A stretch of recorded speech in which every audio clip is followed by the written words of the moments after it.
On 18, we are finding the 5-number summary for this frequency distribution. And we are going to be using the calculator. Now, if you have the first type, you're going to want to type 1-var stats and then L1, L2. If you have the second type of calculator, you're going to get that calculate menu after you select 1-var stats. And in that menu, you want to specify L2 as the frequency list. So I want to go to the Stat menu, and then under Stat, Edit, select Edit, and then my values, or my first column of the frequency distribution, goes into L1, and my second column, which is my frequencies, goes into L2.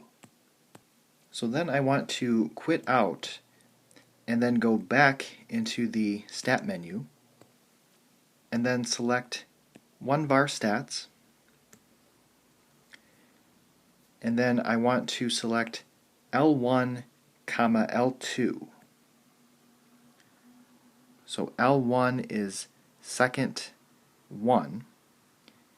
The comma button is right here, and L2 would be second 2.